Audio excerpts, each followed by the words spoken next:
You need to move out, my mom announced mid-bite of the Christmas turkey I paid for. I smiled, set down my fork, and started a silent countdown. In 3 hours, the power goes out. In 4, the water stops running. By next week, my sister's fiancé will be crying on a live stream right on the porch of the house I secretly own. They think they are firing me, but I am about to liquidate the whole family. My name is Maris Ellington, and at 34 years old, I had mastered the art of being invisible while paying for everyone's visibility. The dining room of the rental house in suburban Cleveland smelled of roasted rosemary and sage, a scent that usually signaled warmth and homecoming.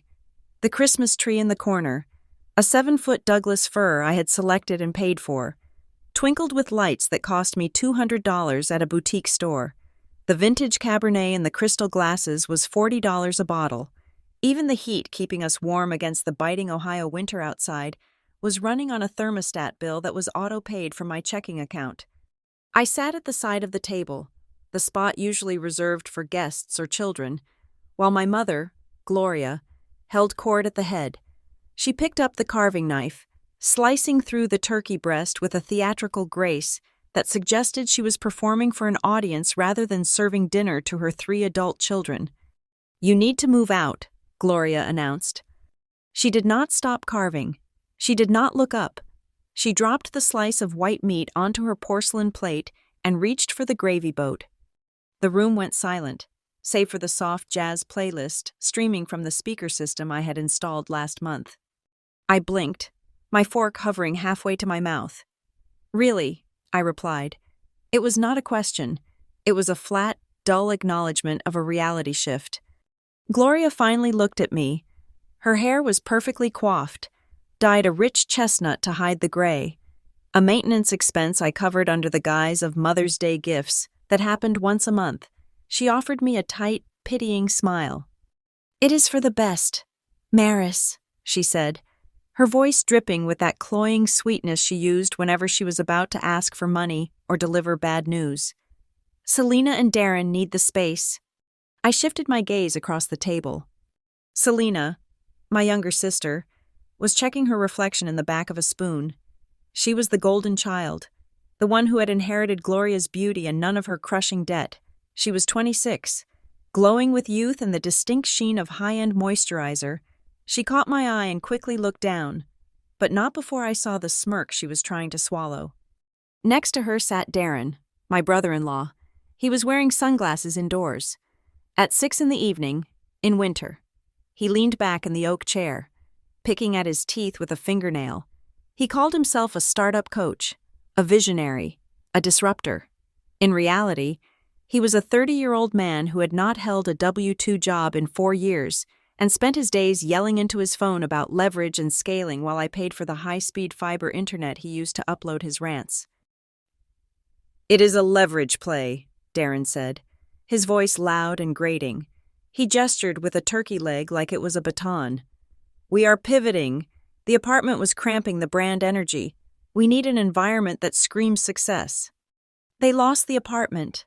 "Maris," Gloria translated, though she made it sound like a strategic business decision rather than an eviction. "And they need a place to land.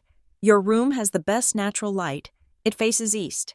Darren says the morning sun is crucial for his rise and grind live streams." I set my fork down on the tablecloth. The linen was crisp and white. I had bought that too. "My room," I repeated slowly. "You want me to vacate the master bedroom so Darren can film videos about being a billionaire?" "Don't be reductive," Darren snapped. He pushed his sunglasses up his nose. "It is about the ecosystem. You are just a corporate drone. Maris, you go to that gray office. You push papers. You come home. You sleep. It is a linear existence. You do not need a master suite for that. I am building an empire here. I need space to ideate." I looked at him. I looked at the man who had asked me for $50 last week to put gas in his leased BMW. "I am an administrative assistant," I said, keeping my voice level. This was the lie I had fed them for a decade. It was easier to be the boring, reliable admin than to explain what I actually did. And yes, I work long hours, which is why I value my sleep and my room. But that is just it, Gloria interrupted, waving her hand dismissively. You are never here, Maris. You are always at that office. You have no husband, no children. You are all alone. Why do you need so much space? It is selfish, really, when your sister is trying to build a family and Darren is on the verge of a breakthrough. Selfish. The word hung in the air, mixing with the smell of the turkey. I looked around the room. The walls were painted a soft beige, a color Gloria had insisted on, paid for by my bonus check 2 years ago. The hardwood floors beneath us had been refinished last summer after Gloria's dog scratched them up. I paid for that. I paid for the dog food, too. I took a sip of wine. It tasted acidic suddenly. I need to clarify something, I said. I folded my hands on the table. You are asking me to move out of the house where the lease is in my name? Gloria sighed, a long, tragic exhale that suggested I was being incredibly difficult. Technicalities, Maris, always with the technicalities. This is our home. I am your mother. It is the family home. The rent is $2,800 a month, I said. I pay it. On the first of every month, I pay the electric bill, which averages $250 in the winter. I pay the water. I pay the gas. I pay the internet that Darren is using to broadcast his genius to the world. I pay for the health insurance you are using for your arthritis medication. Mom? Selena made a noise of disgust. God, you are so tacky. Why do you always have to bring up money? It is Christmas. Yeah, real poverty mindset. Maris, Darren added, shaking his head. You focus on the cost. I focus on the value. That is why you will always be a worker bee, and I will be a king. I am bringing it up, I said, ignoring him and focusing on Gloria. Because if I move out, who pays the rent? Gloria smiled again, that beatific, delusional smile. Oh, honey, don't worry about that. We will figure it out. Darren has some big contracts coming in next quarter, massive potential. Until then, we just need you to cover the transition period. You are the eldest. It is your duty to ensure the family has stability. I stared at her. The audacity was so pure it was almost breathtaking. So, I said, my voice dropping an octave, let me understand the proposal. I move out, I find a new apartment and pay rent there, but I continue to pay the rent here? And the utilities? So Darren can have my bedroom? It is an investment in your sister's future. Gloria slammed her hand on the table, the cutlery rattling. Why must you be so cold? You have a steady job. You have savings. You have no one else to spend it on. What are you hoarding it for? You are the stability. Maris, that is your role. You are the soil. Selena and Darren are the flowers.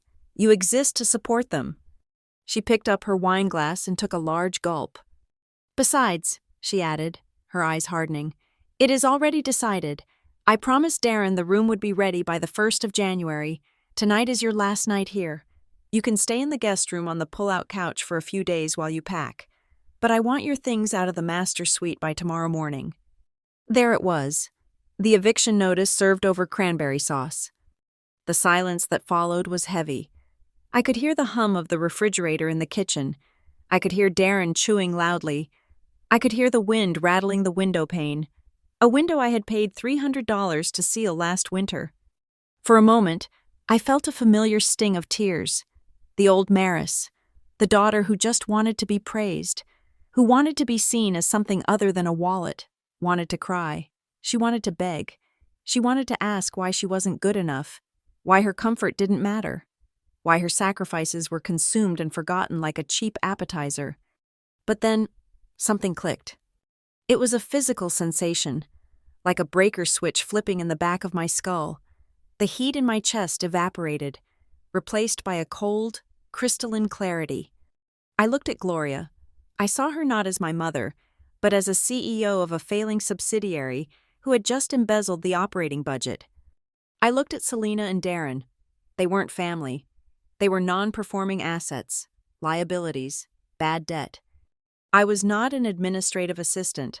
I was the director of financial risk management at Northbridge Analytics.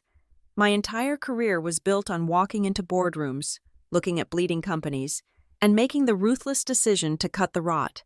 I deconstructed failed enterprises for a living. I stripped them down, sold off the parts, and fired the incompetent management. I had spent my entire adult life treating this family like a charity case, protecting them from the consequences of their own mediocrity.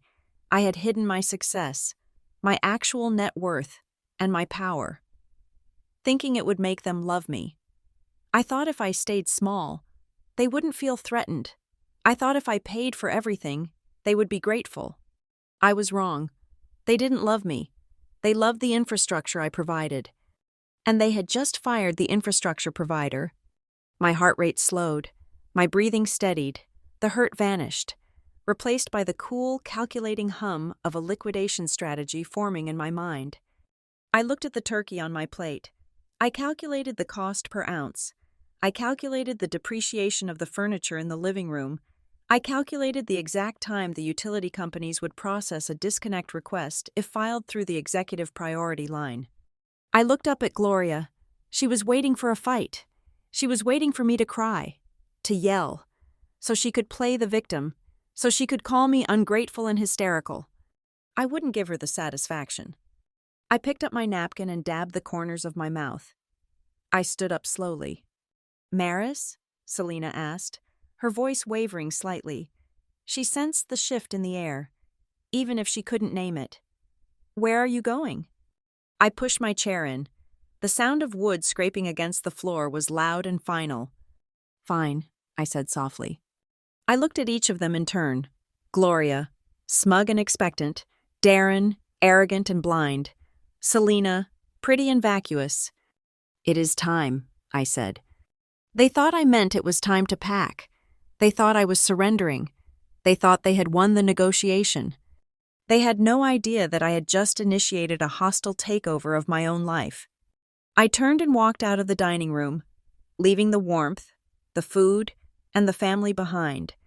As I climbed the stairs to the master bedroom for the last time, I pulled my phone from my pocket. It was 7 o'clock in the evening. I had work to do. The walk from the dining room to the master bedroom was a journey through a museum of my own silent sponsorship. I moved through the hallway, my fingers trailing against the textured wallpaper I had selected from a catalog 3 years ago. I paused at the entrance to the living room, looking at the layout like an auditor inspecting a warehouse before a seizure of assets.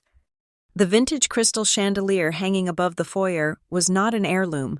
I bought it at an auction in Cincinnati for $1,200 because Gloria said the light in the entryway was too depressing. The 65-inch television mounted on the wall, currently displaying a paused frame of one of Darren's motivational YouTube videos, was purchased with my Christmas bonus the year before last.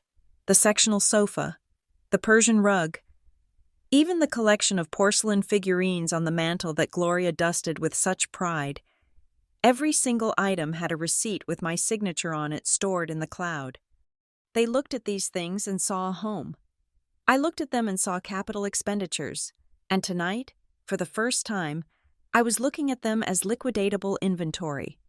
It had started 5 years ago. That was the year Gloria's bakery finally collapsed under the weight of her refusal to listen to accountants. She declared bankruptcy, and her credit score plummeted into the 500s. No landlord in Cleveland would touch her application. We stood on the sidewalk outside her foreclosed condo, boxes of her clothes in the rain, and she had looked at me with panicked, wet eyes. So I stepped in. I was the safety net. I found this house in the suburbs, a place far beyond her budget but perfect for her ego. I put my name on the lease. I put down the security deposit of $4,000. I set up the utilities. I moved them in. And for 5 years, Gloria had rewritten history. In her version of the story, she had secured a soft landing for the family. She was the matriarch who kept the hearth warm. I was just the boarder who occupied the back room and paid a share. She had repeated this lie so many times that she actually believed it. She believed the roof over her head was a result of her resilience, not my wire transfers. I closed the door to the master bedroom and locked it. The click of the latch was the most satisfying sound I had heard all evening. I walked over to the closet and pulled out my work bag.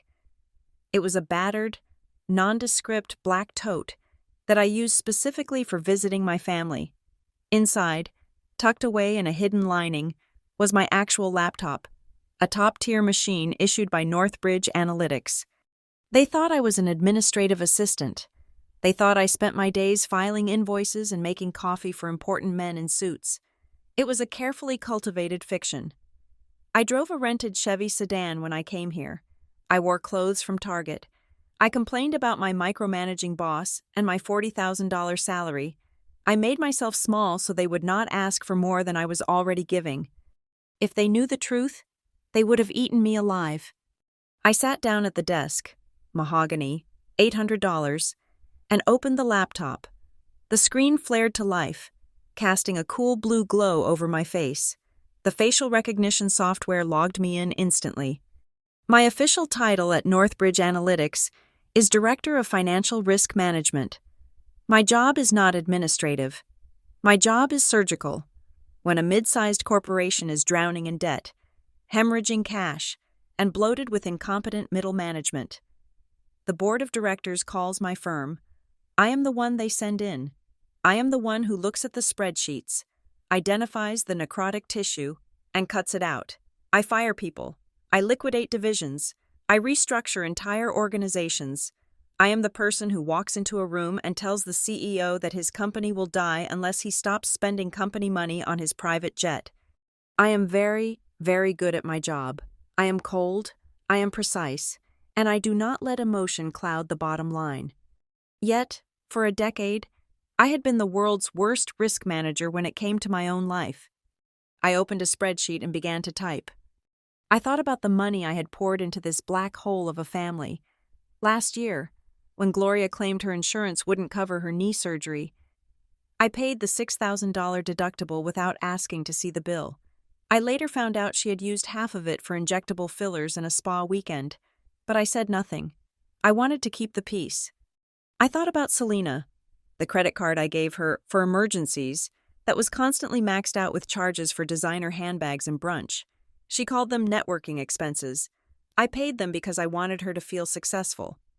I thought about Darren, the angel investment I made in his disruptive coffee app 2 years ago. $10,000. Gone in 3 months. He never even built a prototype. He spent it on branding consultants and a launch party for a product that did not exist. I had viewed these expenses as the cost of love. I thought if I solved their problems, they would value me. But tonight, sitting in the room they were kicking me out of, the equation finally balanced in my head. They did not value me. They did not even like me. To them. I was just a utility. I was no different than the electricity or the running water, essential, boring, and expected to function without complaint. In fact, they respected me less because I gave so freely. They saw my generosity as weakness. They saw my stability as a lack of ambition. Gloria's voice echoed in my mind. You are the stability. Maris, you are the soil. Soil is what you walk on. Soil is dirt. I stared at the blinking cursor on my screen. My breathing was steady, rhythmic. The panic of the dinner table was gone, replaced by the icy calm that settled over me whenever I entered a boardroom to dismantle a failing company. I had been treating my family like a charity case. That was my mistake. You do not fix a toxic asset with charity. You fix it with a restructuring plan. I was not a daughter tonight. I was not a sister. I was a crisis manager, and I was looking at a portfolio that was 100% liability and 0% return on investment. I opened the banking portal.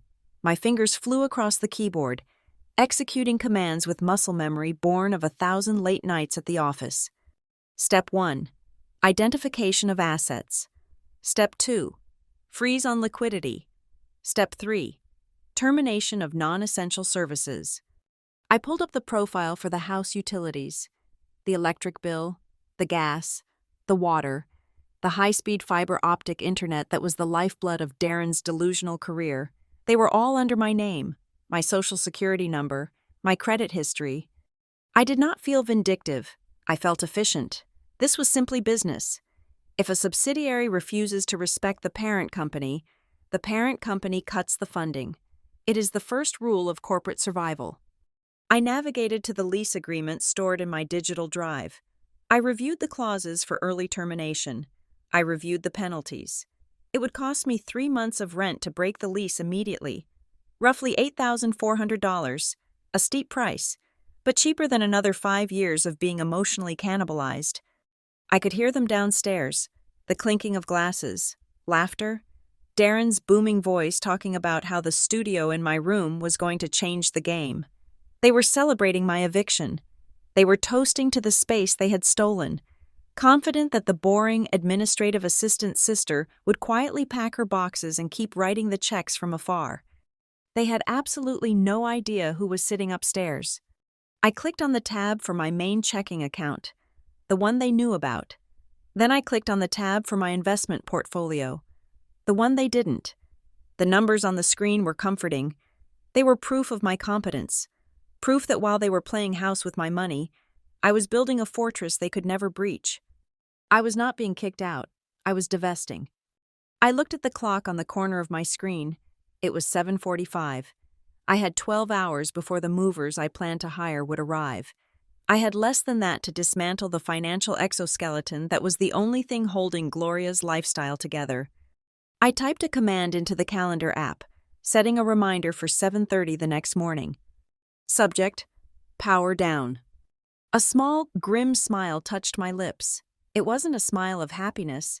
It was the smile of a surgeon picking up a scalpel. I minimized the window and opened a new document. I began to list everything I needed to physically remove from the house: my grandmother's watch, the external hard drive with my client data, the silk scarves I hid in the back of the drawer. I would leave the furniture. Let them keep the sofa. Let them keep the TV. Let them sit in the comfort I bought, surrounded by the things I paid for, and let them think they had won. It would make the darkness that was coming feel that much colder. I closed the laptop lid, extinguishing the blue light.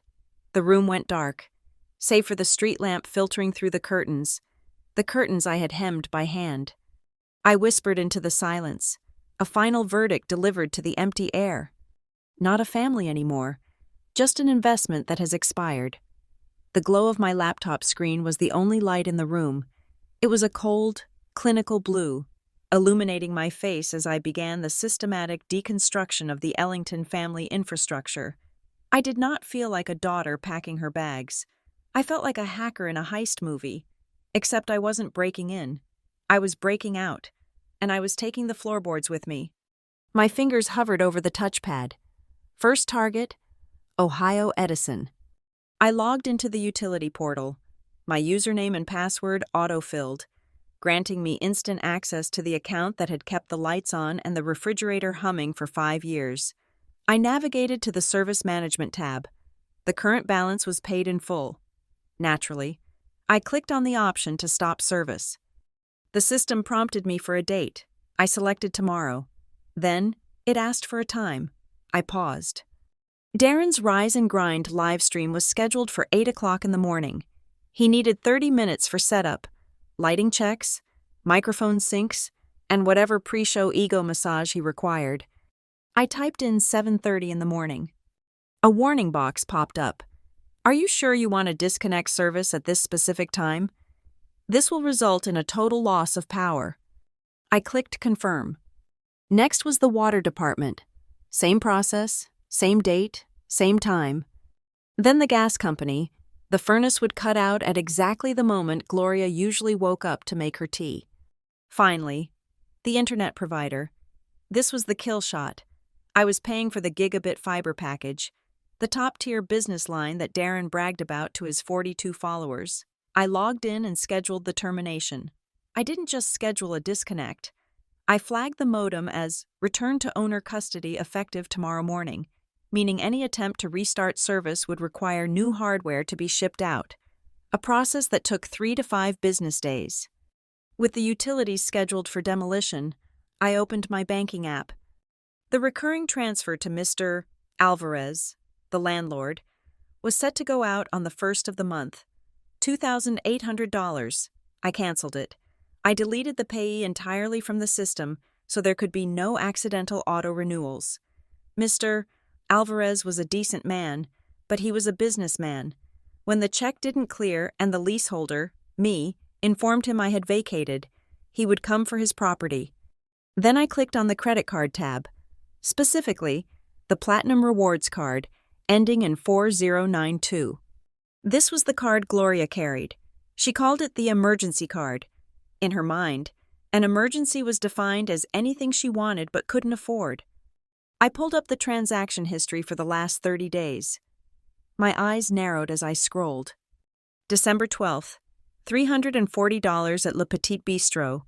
December 15th, $212 at Sephora.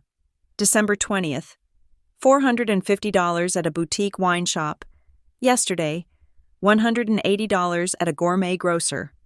They had been feasting. They had bought the wine we drank tonight, the turkey I ate, and the moisturizer on Selena's face, all on my credit. They had run up a tab of nearly $2,000 in preparation for the night they would kick me out. They assumed the bill would just vanish into the ether of my finances, paid without question like it always was. They thought the well was infinite. They were about to find out it had a cap. I selected the card. I clicked Report Lost or Stolen. The app asked if I wanted a replacement card. I selected shipping address. I deleted the rental house address and typed in the address of Northbridge Analytics in downtown Cleveland.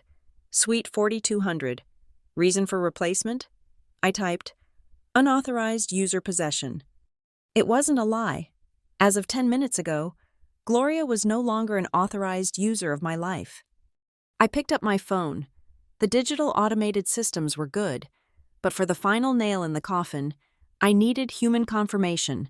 I dialed the priority support line for the electric company, a number reserved for enterprise clients and high-value accounts, a number I had because Northbridge managed the risk portfolios for half the utility grid in the Midwest.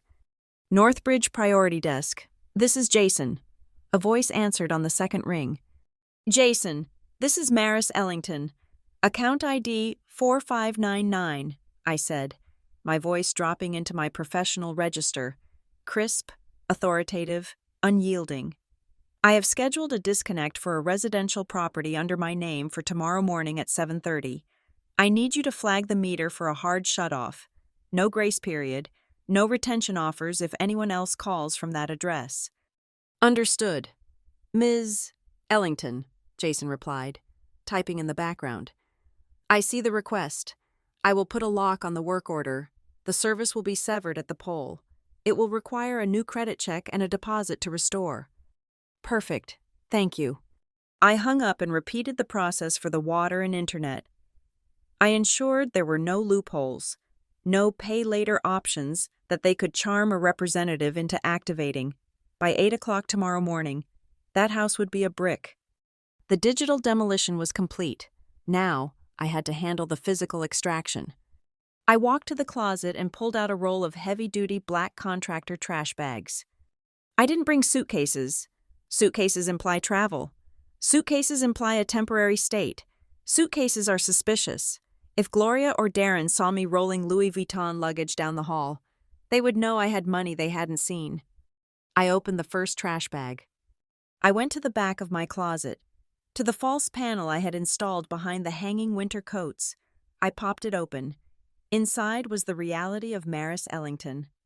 I pulled out the Patek Philippe watch I had bought myself after saving a tech conglomerate from bankruptcy. Value, $45,000. I wrapped it in a pair of old wool socks and dropped it into the bottom of the trash bag.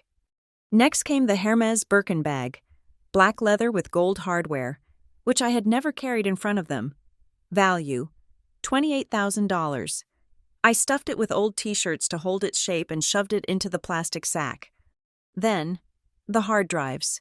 3 encrypted solid-state drives containing sensitive proprietary algorithms and leverage data on half the Fortune 500 companies in Ohio. These were worth more than the house itself. I placed them into a padded envelope and buried them in the middle of the bag. I moved around the room like a ghost. I took my jewelry box, dumping the diamond studs and the platinum chain into a Ziploc bag and tossing it in. I took my passport, my birth certificate, and the deed to my penthouse. I left the clothes on the hangers. I left the shoes on the rack. I left the books on the shelves. I looked at the furniture, the mahogany desk, the king-sized bed with the Egyptian cotton sheets, the plush armchair by the window. I left it all. If I took the furniture, they would fight me. They would scream that I was stripping the house. By leaving it, I was feeding their delusion. They would wake up, see the bed, see the TV, and think, she left the good stuff. We won. They would be so focused on the physical objects that they wouldn't realize the infrastructure that made those objects usable. The heat, the light, the internet was gone until it was too late. I tied the tops of the 3 trash bags. They looked like garbage. They looked like the discarded remnants of a sad, lonely woman's life. I sat on the edge of the mattress, checking my watch. It was 2 a.m. Downstairs, the noise had died down, but voices drifted up through the vents. I moved silently to the door and pressed my ear against the wood. "We can paint it sage green," Selena was saying. Her voice was giddy. "And we will move the desk to the other wall. The lighting is better there for my makeup tutorials." "I am going to need soundproofing foam," Darren added.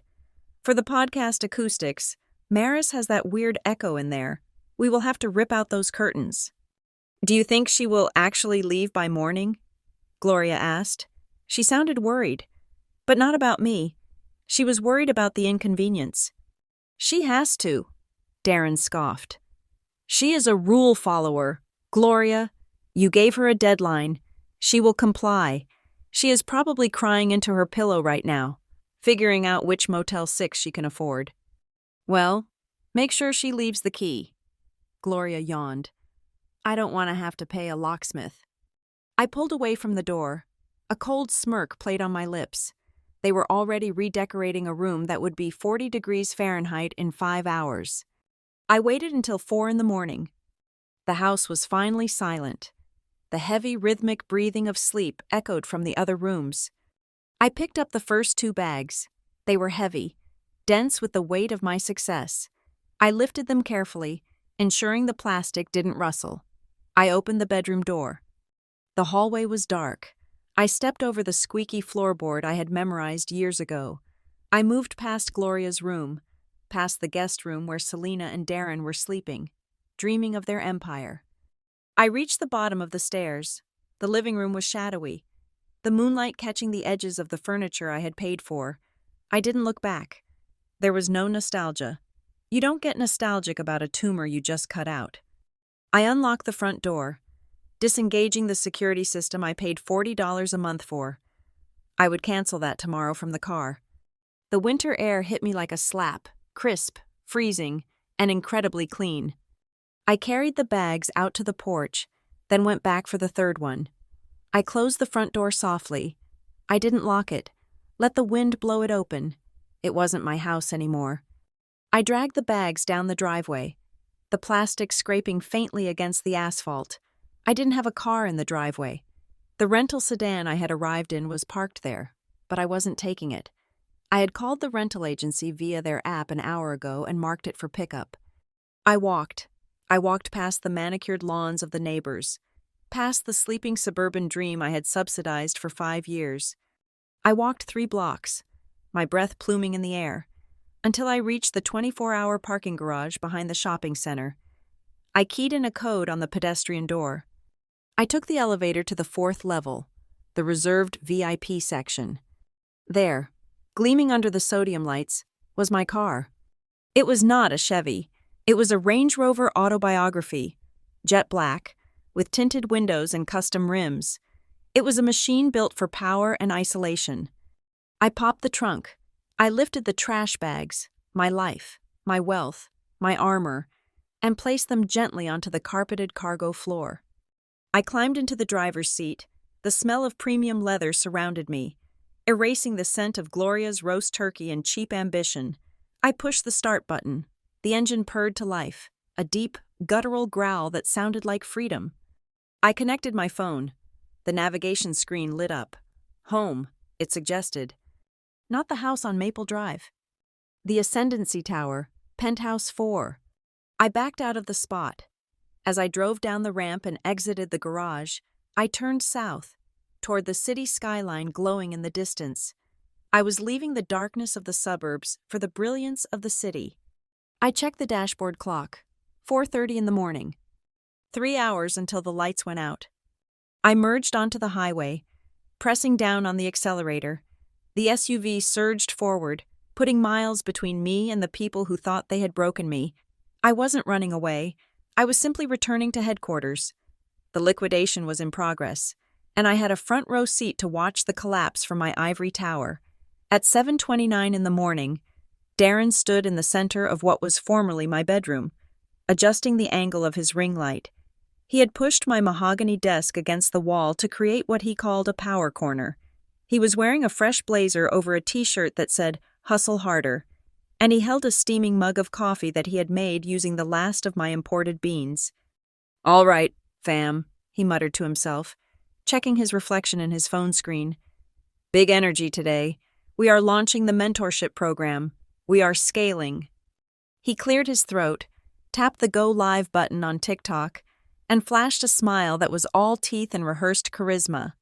"What is up, future billionaires?" Darren shouted, his voice booming through the thin walls. "Welcome back to the grind. Today is day one of the rest of your life. Today, we talk about ownership. We talk about controlling your environment. We talk about—" Click. The ring light died instantly, plunging the room into the gray, gloomy light of an overcast Ohio winter morning. Darren blinked. He tapped his phone screen. The little Wi-Fi fan icon in the corner vanished, replaced by a single, weak bar of cellular data. The live stream froze, buffering into a spinning circle of death. "What the hell?" Darren hissed. He looked over at the radiator. The gentle hiss of steam heat had stopped. The hum of the house was gone. Downstairs, a shriek pierced the silence. "Maris!" In the kitchen, Gloria stood in her silk robe, staring at the coffee maker. She had been in the middle of brewing a second pot when the machine simply gave up the ghost. She flipped the light switch on the wall. Up, down, nothing. She yanked open the refrigerator door. The light inside remained dark. The cold air drifted out, stagnant and silent. "Maris!" Gloria yelled again, her voice sharpening with irritation. "The power is out. You forgot to pay the bill again. I told you to put it on autopay." She waited for the familiar sound of footsteps coming down the stairs, the apologetic tone, the scramble to fix things. Silence. "Darren!" Gloria called out. "Go wake her up. Tell her the internet is down and the coffee maker stopped. Tell her to call the electric company right now and use her credit card to expedite it. I cannot start my day like this." Darren stomped out of the master bedroom, or rather, the room he was currently squatting in, and marched down the hall to the guest room, where they had graciously allowed me to sleep on the pull-out couch the night before. "Yo, Maris!" Darren shouted, not bothering to knock. "Wake up! The router is fried, and your mom is freaking out." He shoved the door open. He stopped. The guest room was empty. The pull-out couch was folded back up, stripped of its linens. The closet door stood open, revealing a hollow space where a few of my coats had hung yesterday. Darren frowned. "She is not in here." "Check the garage," Gloria yelled from the bottom of the stairs. "She probably went to get bagels, although why she would leave without asking me what I wanted is beyond me." Darren walked to the kitchen, passing the thermostat which was already displaying a blank, dead screen. He looked out the window toward the driveway. "The rental car is gone," Darren said. Gloria froze, her hand still gripping the handle of the dead refrigerator. A flicker of genuine unease crossed her face, quickly masked by annoyance. She left? Without saying goodbye? How dramatic. She walked over to the kitchen island. That was when she saw it. Sitting in the center of the granite countertop, weighed down by a single, bruised apple, was a piece of paper. It was not stationery. It was a page torn from a legal pad. Gloria picked it up. Darren leaned over her shoulder, squinting through his sunglasses. The note was written in my handwriting, sharp and angular. "Good luck with your independent life." That was it. No apology, no explanation, no promise to return. What does that mean? Selena asked, wandering into the kitchen, rubbing sleep from her eyes. She was wearing a matching pajama set I had bought her for her birthday. Why is it so cold in here? Your sister is having a tantrum, Gloria declared, crumpling the note and tossing it onto the counter. She cut the power to prove a point. It is pathetic, really. She wants us to chase her. She wants us to beg. Gloria picked up her phone and dialed my number. The number you have dialed is not accepting calls at this time. She dialed again, same result. She opened her text messages. Message not delivered. She blocked me, Gloria said, her eyes widening in disbelief. She actually blocked me. She cut the Wi-Fi, Darren said, pacing the kitchen floor. I was midstream. Gloria, midstream. Do you know what that does to the algorithm? I lost 300 viewers. This is sabotage. She is sabotaging my launch because she is jealous. She will be back, Gloria said firmly, though her voice wavered slightly.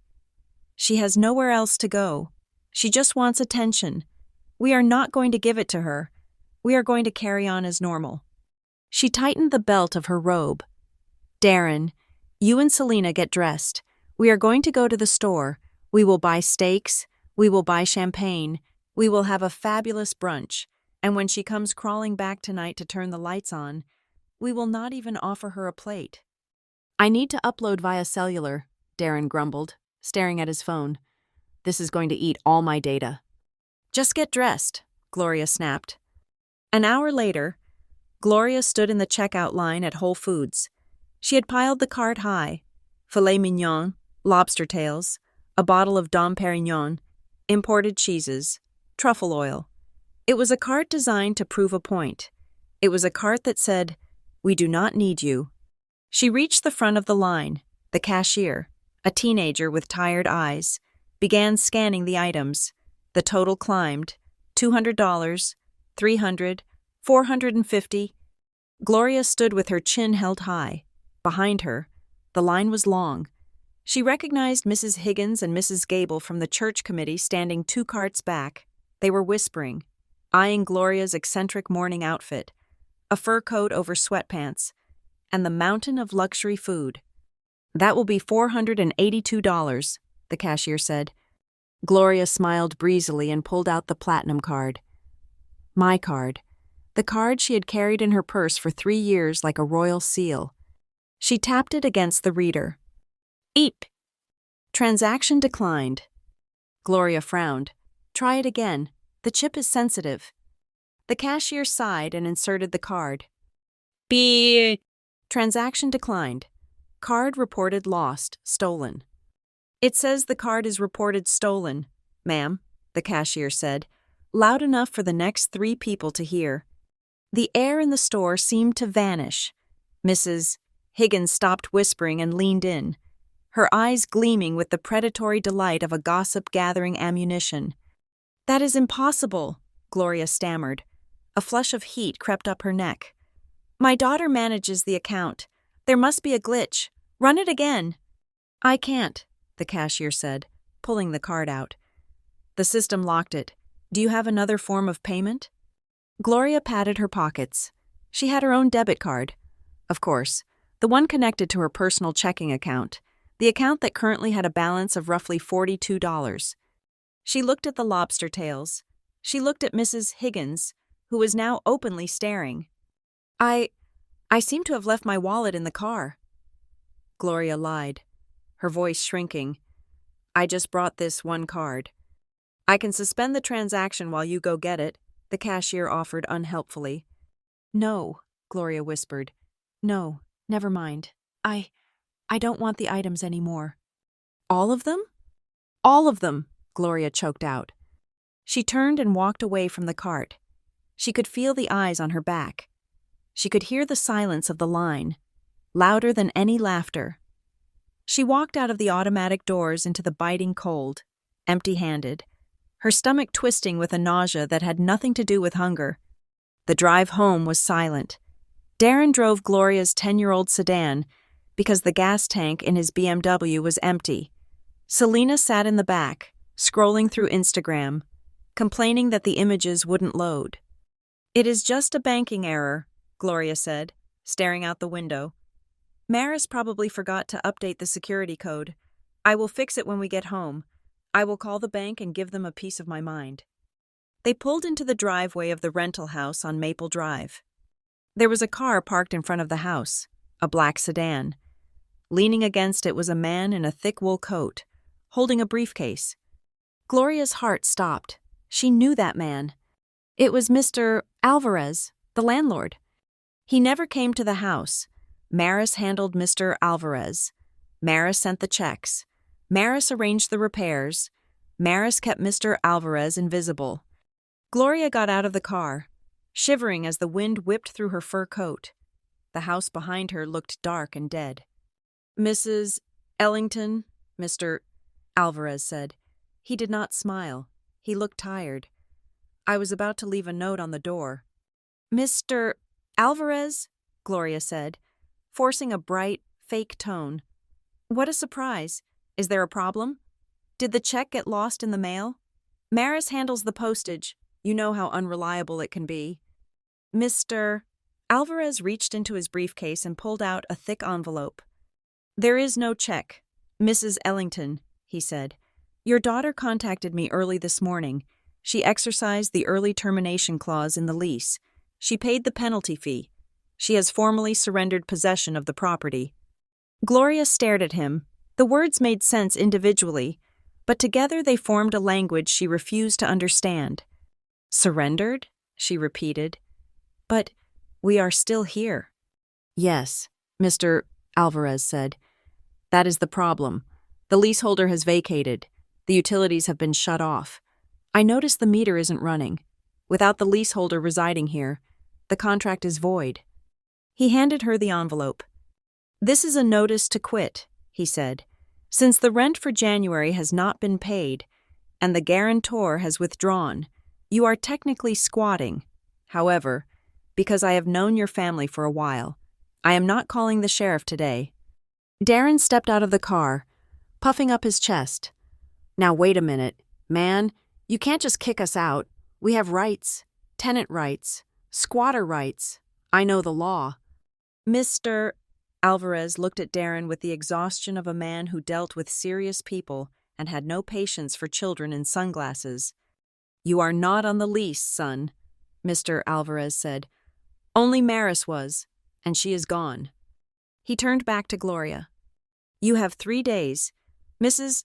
Ellington, 3 days to either pay the full month's rent of $2,800 plus a new security deposit of $4,000 to sign a new lease in your own name, or vacate the premises." 3 days, Gloria whispered. "But it is Christmas week." "I am sorry," Mr. Alvarez said, and he sounded like he meant it, which made it worse. "But I cannot run a charity. I have a mortgage to pay on this place." He got back into his car and drove away. Gloria stood on the frozen lawn holding the envelope. Inside the house, the temperature was already dropping. The refrigerator was warm. The internet was dead. The credit card was a piece of useless plastic. Darren kicked the tire of the old sedan. "This is unbelievable. She planned this. She actually planned this to ruin my launch." Selena started to cry. A thin, whining sound. "Mom, my phone is at 10%. What are we going to do?" Gloria looked at the house. It didn't look like her home anymore. It looked like a large wooden box that she could not afford to open. "We go inside," Gloria said, her voice trembling with a rage that was finally starting to eclipse her denial. "We put on sweaters, and we wait. She will call. She has to call. She can't just disappear." But as she walked toward the front door, looking at the dark windows that reflected nothing but the gray sky, Gloria felt the first true crack in her reality. The safety net was gone, and for the first time in 5 years, she looked down and realized she was falling.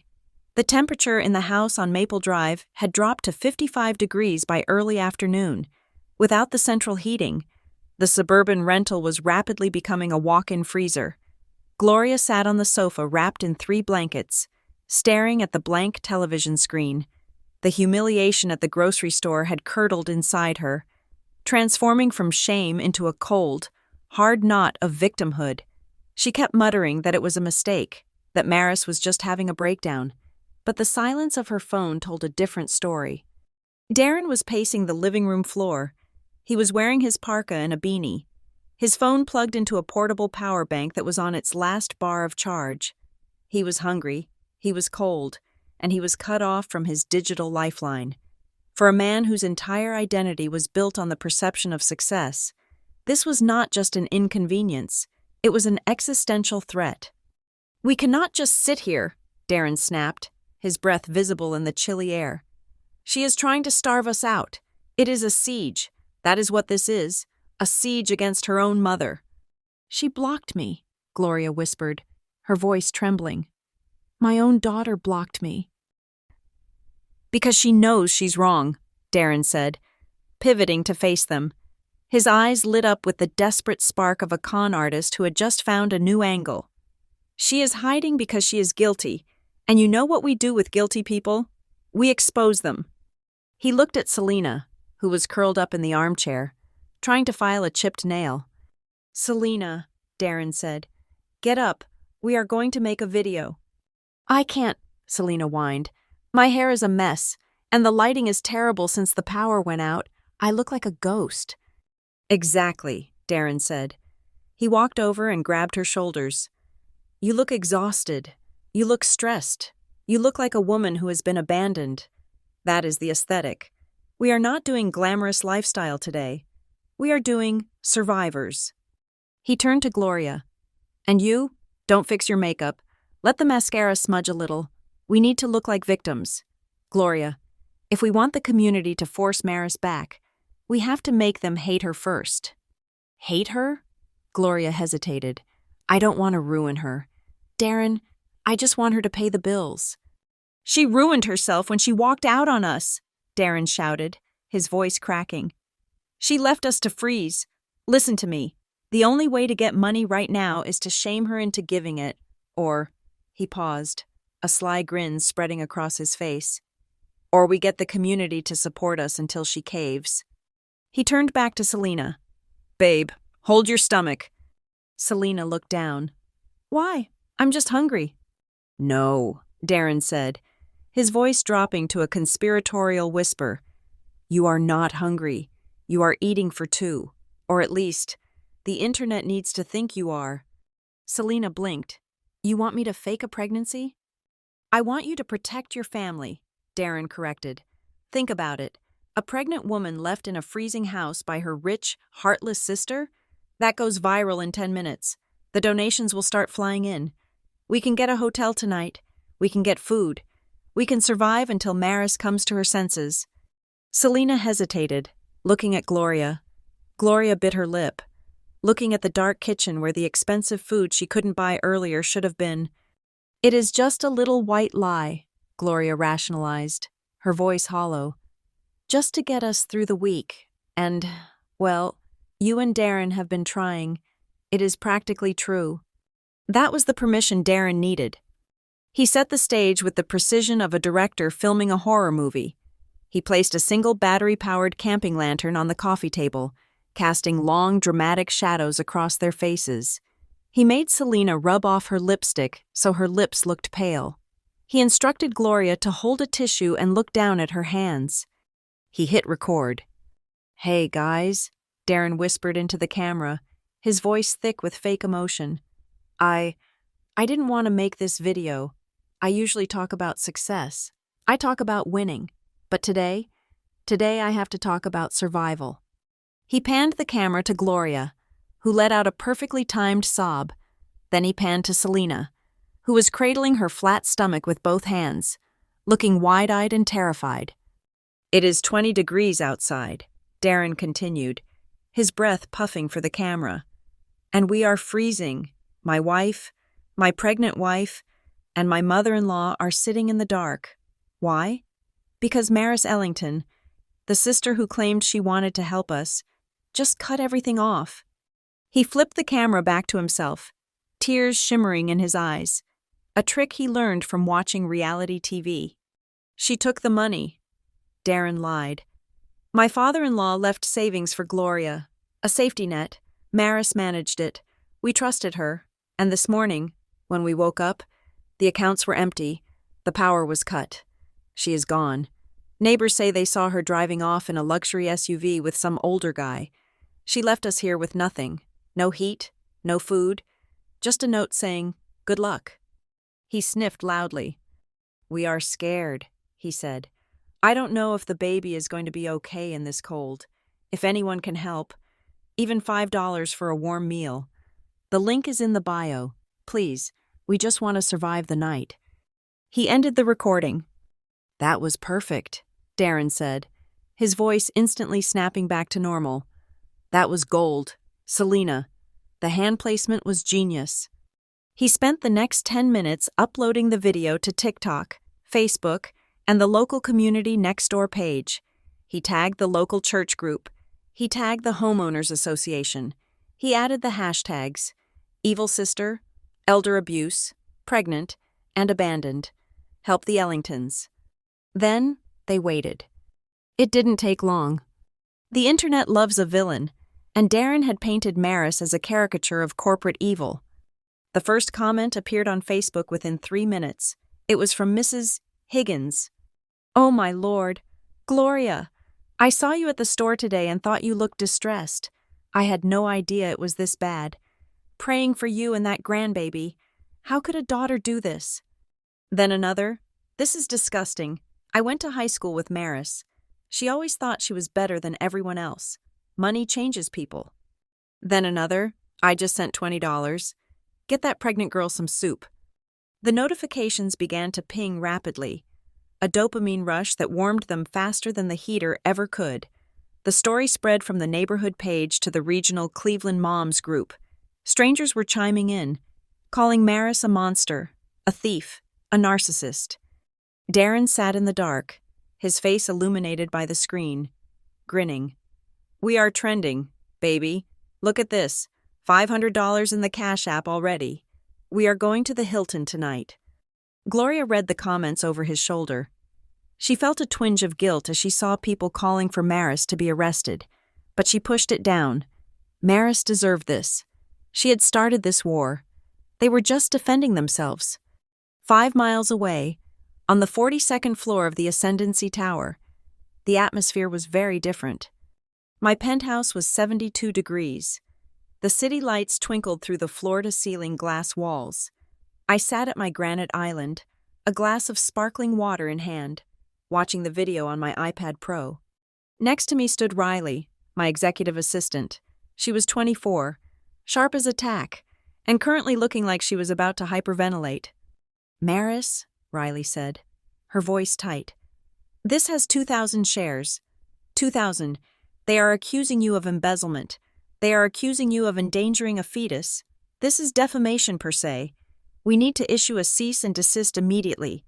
If the partners at Northbridge see this..." "The partners at Northbridge pay me to handle risk," I said calmly, taking a sip of water. "They know who I am." "But the comments," Riley said, scrolling frantically on her own phone. "They are posting your LinkedIn profile. They are tagging the company.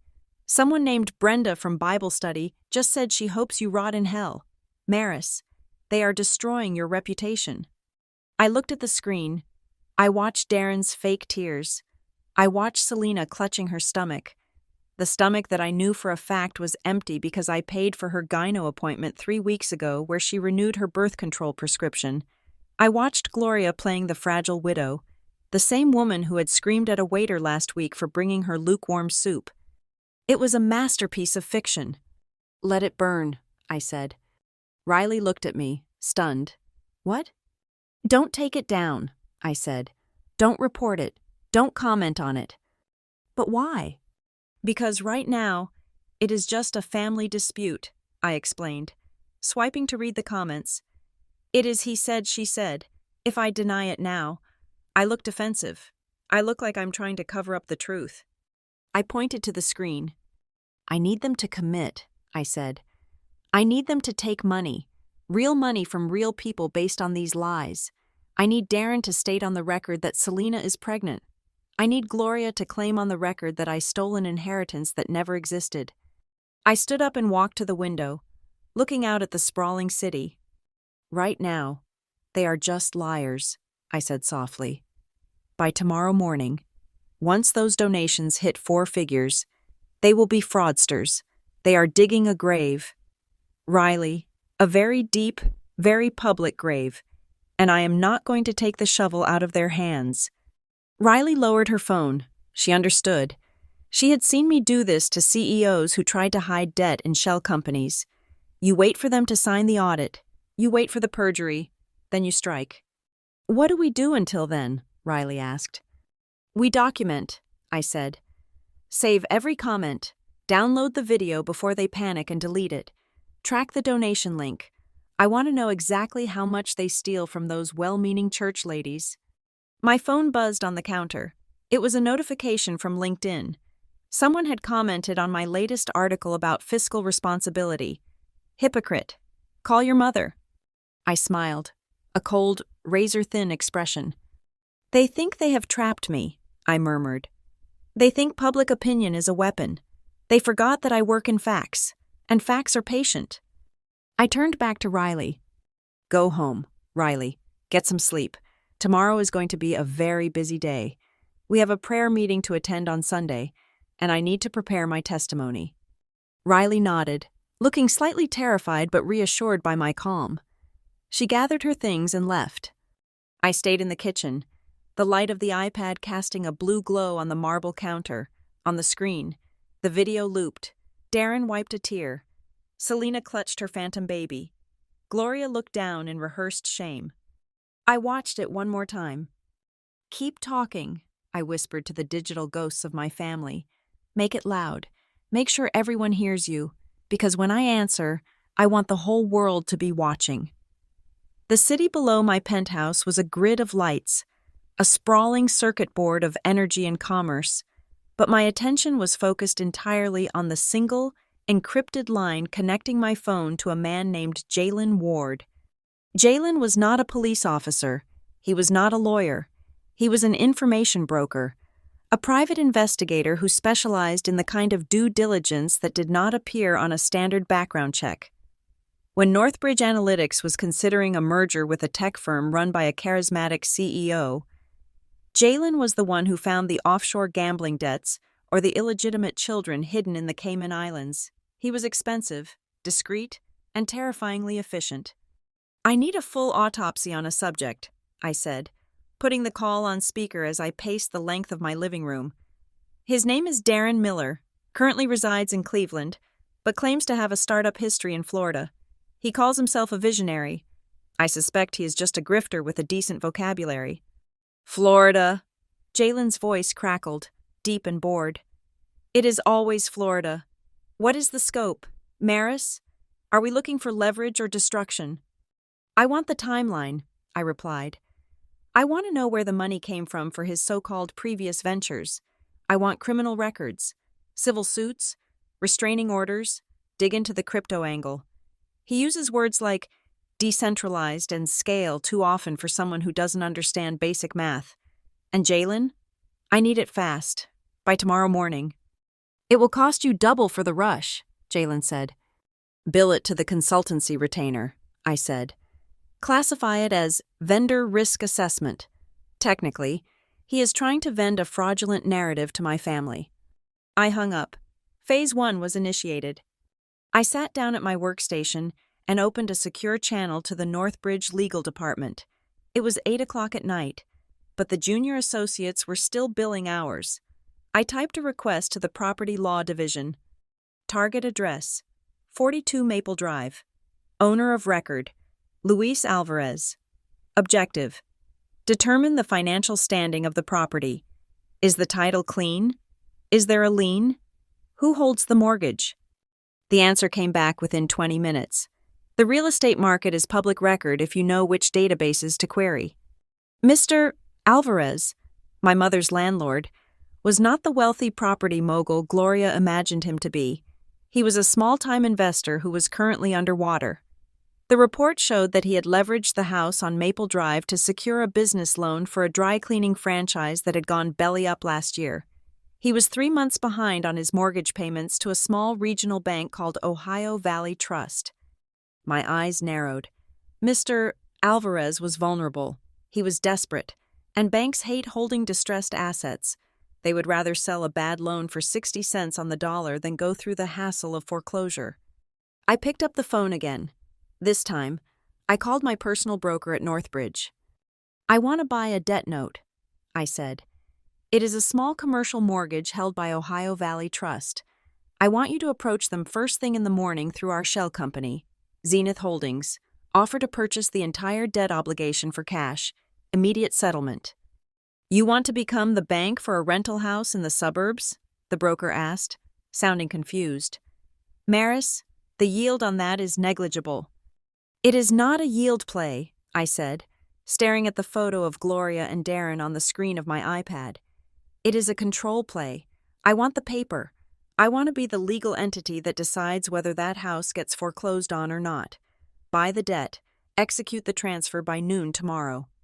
By owning the mortgage, I would bypass Mr. Alvarez entirely.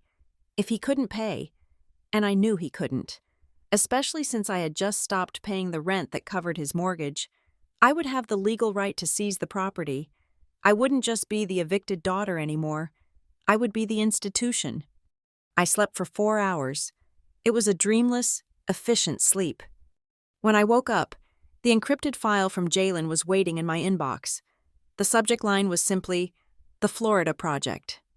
I poured a black coffee and opened the dossier. It was worse than I thought. It was also perfect. Darren Miller was not his legal name. He was born Darren Milos. He had changed it 3 years ago after a business misunderstanding in Tallahassee. I scrolled through the PDF. 3 years ago, Darren had founded a company called Coin Vantage. It promised elderly retirees high-yield returns on cryptocurrency investments. He held seminars in church basements and community centers. Using the same "God wants you to be wealthy" rhetoric he was currently testing on my mother. The scheme collapsed when the proprietary trading bot turned out to be a simple Ponzi structure. He had taken $60,000 from a retired teacher. He had taken $40,000 from a nurse. He had vanished right before the subpoenas were served, moving north, changing his name, and finding a new mark. But Jalen had found something better than just court records. He had found the cloud. Darren, in his arrogance, had never wiped his old cloud storage account. Jalen had cracked the password, which was likely something idiotic like Bitcoin 123, and downloaded the archive. I clicked on a video file dated 2 years ago. It was Darren. He was younger, tanner, sitting on a balcony in Miami with a beer in his hand. He was talking to someone off camera. "It is a numbers game, bro," Darren said on the video, laughing. "You don't need a product, you just need a story. People love a victim, and they love a savior. If you can play the victim, they give you charity. If you play the savior, they give you investment. You just toggle back and forth. It is an infinite money glitch." I paused the video. I saved it to a separate folder labeled "The Presentation." Then I opened the text message archive. My stomach turned as I saw my sister's name appear in a thread from 6 months ago. Darren was texting a friend named Kyle. "Kyle, the girl is cute, but is she worth the hassle? Her family seems broke." Darren, "The mom is a psycho, but she is desperate. She needs a man in the house to tell her she is special. The sister, Selena, is soft. She is easy to steer. I just tell her she's pretty and she believes whatever I say." I scrolled down. My eyes caught a mention of me. Darren, "The older sister is the problem. Maris. She is tight with the purse strings. A total ice queen. But I have a plan. If I can drive a wedge between her and the mom, make the mom feel like Maris is abandoning her, Gloria will panic. She will cling to me. I just need to push the older one out. Once the ATM is isolated, I can guilt-trip the money out of her from a distance." I stared at the words. Soft, easy to steer, push the older one out. He had not just stumbled into our lives, he had targeted us. He had analyzed the family dynamic, identified the weak points, and executed a hostile takeover. He knew exactly what he was doing when he insulted me at dinner. He knew exactly what he was doing when he posted that video of Selena faking a pregnancy. I did not feel angry. Anger is a hot, messy emotion. What I felt was the cold, hard resolve of a judge delivering a sentence. I began to organize the files. Slide 1. The mugshot from Tallahassee. Slide 2. The civil court judgments for fraud. Slide 3. The infinite money glitch video. Slide 4. The text messages about Selena and Gloria. Slide 5. The wire transfer records showing where the charity money actually went. Sports betting websites. I built the deck with the same precision I used for board meetings. Every fact was cited. Every image was high resolution. It was a narrative of destruction. And I was the narrator. Just as I finished exporting the file, my phone rang. The caller ID displayed Pastor Daniels. I let it ring 3 times before answering. I needed to sound composed, perhaps a little shaken, to keep them confident. "Hello?" I said. "Maris," Pastor Daniels' voice boomed, rich with that practiced, condescending baritone he used to shame teenagers. "I am calling with a heavy heart, child, a heavy heart indeed."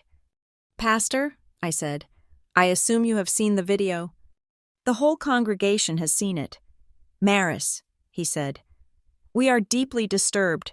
To leave your mother, your pregnant sister, in the cold? It goes against everything we taught you at New Hope Fellowship."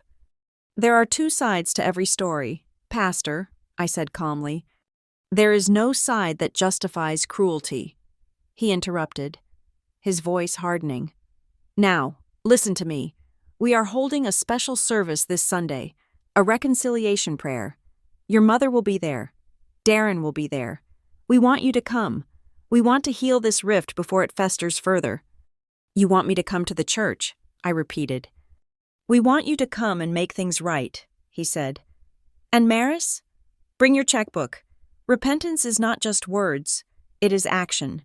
You need to show this community that you are still a woman of God, not a servant of greed. You need to restore what you have taken." He was setting a trap. He wanted a public spectacle. He wanted to bring the prodigal daughter to her knees in front of the altar, force me to write a check to Gloria, and by extension, to Darren, while the choir sang. He wanted to use the social pressure of 500 people to break my boundaries. He had no idea I had just bought the mortgage of the house he was trying to save. He had no idea I had the receipt for Darren's soul on my laptop. "You are right, Pastor," I said, my voice soft, submissive. "I have been selfish. I need to clear the air. I need to show everyone the truth." "That is the spirit, Maris," he said, sounding relieved that his intimidation tactic had worked so easily. "We will see you at 10 o'clock, front row." "I will be there," I said. "And don't worry, I will bring everything you need." I hung up the phone. I looked at the folder on my screen. I looked at the legal confirmation from Zenith Holdings that the debt purchase was complete. I wasn't bringing a checkbook. I was bringing an indictment. "Sunday," I whispered to the empty room. 10 o'clock. I stood up and walked to the closet to choose my suit. I picked the cream-colored Armani. It looked innocent. It looked angelic. It was the color of a fresh start, or a funeral shroud, depending on which side of the pulpit you were standing on. The engine of the black Range Rover Autobiography cut through the polite Sunday morning silence of the church parking lot with a low, guttural growl. Usually, when I visited New Hope Fellowship, I drove the rented sedan and parked in the overflow lot 3 rows back, trying to shrink into the asphalt. Not today. I pulled the SUV right up to the front entrance, into the spot usually reserved for the visiting bishop or the hearse. I killed the engine. The sudden silence was heavy. Through the tinted glass, I could see the ushers at the door, Deacon Miller and Mr. Henderson, staring with their mouths slightly open. They didn't recognize the car. They didn't know who had the audacity to block the main stairs 5 minutes before service began. I opened the door and stepped out. I was not wearing the gray cardigan and sensible slacks of Maris the admin. I was wearing a cream-colored bespoke suit, tailored in Milan, with a silk blouse that caught the winter light.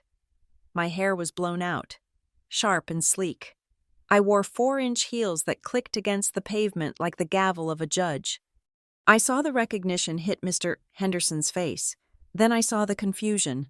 Then the judgment. To them, this wasn't success. This was evidence. I could practically hear their thoughts. Look at her. Look at the car. Look at the clothes. Darren was right. She stole the money. She is living like a queen while her mother freezes. I walked past them without a word. I didn't nod. I didn't smile. I walked through the double oak doors and into the sanctuary. The service had not started yet, but the room was full. 300 people sat in the pews, a sea of Sunday hats and whispered gossip. As I walked down the center aisle, the whispering stopped. It rippled into silence, row by row, until the only sound was the rhythm of my heels on the carpet runner. Heads turned, eyes narrowed. I felt the weight of their collective disapproval pressing against my skin, but I had spent 10 years negotiating with sharks in Manhattan boardrooms. A room full of judgmental suburbanites was not going to break my stride. I looked toward the front. There they were, the cast of the tragedy. Gloria was sitting in the front pew, the seat of honor for the grieving. She was a masterpiece of staged poverty. She was wearing an old, oversized wool sweater that had pilled at the elbows, something I hadn't seen her wear in years. She wasn't wearing makeup. Her hair was pulled back in a messy bun. She held a crumpled tissue in her hand, dabbing at dry eyes. Next to her was Selena. She was slumped in the pew, wearing a baggy sweatshirt, her hand resting protectively over her stomach. She looked pale, likely because she had skipped her bronzer routine. Standing behind them, looking like a sentinel of righteousness, was Darren. He wore a simple button-down shirt, no tie, sleeves rolled up. He looked tired. He looked noble. He looked like a man carrying the weight of the world. Pastor Daniel stood at the pulpit. He was a large man with a booming voice and a weakness for dramatic confrontations. When he saw me, he didn't smile. He nodded solemnly, gesturing to the empty space in front of the altar. "Maris," he said, his voice amplified by the sound system, echoing off the vaulted ceiling. "Thank you for coming." I stopped 10 feet from the front row. I didn't take a seat. I stood in the center of the aisle, my hands clasping my leather portfolio. "You asked me to be here, Pastor," I said. My voice was calm, projecting clearly without a microphone. "We are here to heal," Pastor Daniel said, leaning over the pulpit. His tone was gentle, but his eyes were hard. "We are here to address a grievous wound in this family. The good book tells us that he who does not provide for his relatives, and especially for his own household, has denied the faith and is worse than an unbeliever." A murmur of agreement rippled through the room. "Amen. That's right." "Your mother," the pastor continued, gesturing to Gloria, who let out a soft, perfectly timed sob, "has come to us in distress. She tells us of a cold house. She tells us of abandonment. She tells us of a daughter who has turned her heart to stone." He looked at me expectantly. "Darren," the pastor said, "why don't you share what you shared with the deacons this morning?" Darren stepped forward. He took the wireless microphone from the stand. He looked at me, and for a second, I saw the smirk behind his eyes. Then, he masked it with a look of pained disappointment. "I didn't want to do this here," Darren said into the mic, addressing the congregation. "I love Maris. We all do. But, guys, we are scared." He paused for effect. "My father-in-law," Darren said, his voice cracking, "left a savings account. It was not a fortune, but it was enough to keep Gloria safe. Maris was the executor. She managed the money. We never asked questions. We trusted her." He pointed a shaking finger at me. "But when the heater died 3 days ago," he continued, "and my pregnant wife was shivering in her sleep, I asked Maris for help, and you know what she did? She cut the power. She cut the water. She vanished." He looked at the congregation, his eyes pleading. "I went to the bank," Darren lied. "The account is empty. The money my father left for his widow? Gone. And now, I look at this car outside. I look at this suit. He let the sentence hang. The implication was clear. I had embezzled the family fortune to buy Italian wool and British engineering. "Shame!" someone shouted from the back. "Repent!" another voice called out. Gloria stood up slowly, leaning on Selena for support. She didn't take the mic. She just spoke to the room, her voice trembling. "I don't care about the money," Gloria wailed. "I just want my daughter back. I just want to know why she hates us. I worked double shifts to raise you. Maris, I sacrificed everything. And now, to leave me in the dark? To leave your sister's baby in the freezing cold?" She buried her face in her hands. Selena rubbed her back, looking at me with wide, accusing eyes. The atmosphere in the room was electric with hostility. They were waiting for me to break. They were waiting for the tears. They were waiting for the, "I'm sorry." Pastor Daniel stepped down from the pulpit. He held a document in his hand. "Maris," he said, walking toward me. "The community is angry, but the church is a place of forgiveness. We have drafted a path forward, a way for you to redeem yourself." He handed me the paper. I looked at it. It was titled Family Support and Reconciliation Agreement. I scanned the clauses. Clause 1. Maris Ellington agrees to deposit $5,000 monthly into a joint account managed by Gloria Ellington. Clause 2. Maris Ellington agrees to pay all arrears on the Maple Drive residence and restore all utility services immediately. Clause 3. Maris Ellington grants power of attorney to Gloria Ellington for the purpose of monitoring financial transparency. It was insane. It was extortion wrapped in scripture. "Sign this," Pastor Daniels said softly, "and we will pray over you. We will welcome you back. The family will forgive the misappropriation of the funds. We will call it a misunderstanding." The room was silent. 300 pairs of eyes bored into me. The pressure was immense. It was designed to crush. It was designed to make me feel so small, so wicked, that I would sign away my freedom just to stop the staring. I looked at Gloria. She was watching me through her fingers. I looked at Darren. He was rocking back on his heels, confident. He thought he had won. He thought the shame would work because shame had always worked on me before. But he was looking at the old Maris. I folded the paper neatly.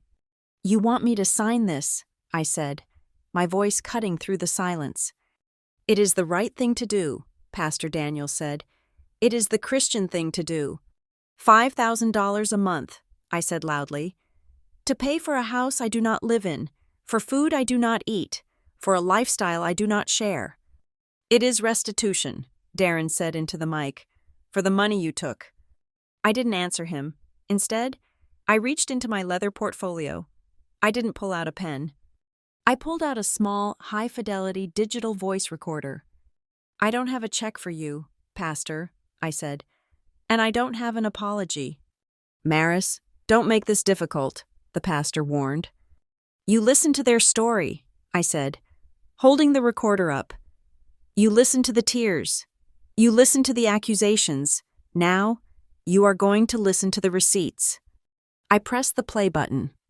The volume on the recorder was maxed out, and in the acoustically perfect sanctuary, the sound carried. It was Darren's voice, clear, arrogant, laughing. "The older sister is the problem. Maris. She is tight with the purse strings, a total ice queen, but I have a plan. If I can drive a wedge between her and the mom, make the mom feel like Maris is abandoning her, Gloria will panic. She will cling to me. I just need to push the older one out. Once the ATM is isolated, I can guilt-trip the money out of her from a distance." The church went quiet. Not the quiet of judgment, but the quiet of confusion. I hit skip. Gloria's voice filled the air. It was from a phone call I had recorded 2 months ago, a feature I used for all my business calls, which she often forgot. "I don't care if she has to work overtime. Darren, she is boring. She doesn't have a life anyway. She might as well pay for ours. Just tell her you need it for a business license. She believes anything if you use big words." Gasps rippled through the pews. Mrs. Higgins covered her mouth. I hit skip again. It was the audio from the video they had posted yesterday, but I had isolated the audio track from the moments before they started acting. Darren's voice. Rub the lipstick off. Mom, you look too healthy. We need the victim look. Selena, hold your stomach. Look sadder. Remember, we need those donations to hit the bank by tonight if we want to get that hotel suite. Selena's voice.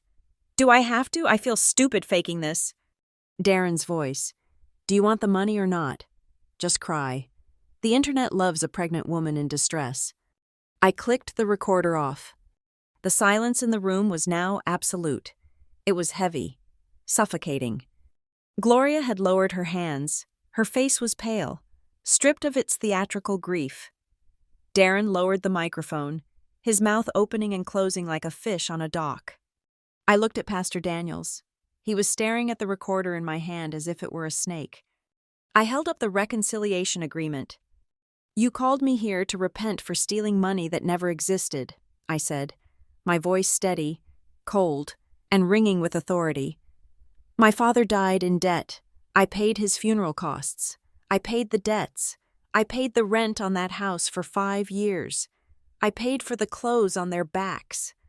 I ripped the paper in half. The sound of the tearing paper was like a gunshot in the quiet room. I ripped it again and again.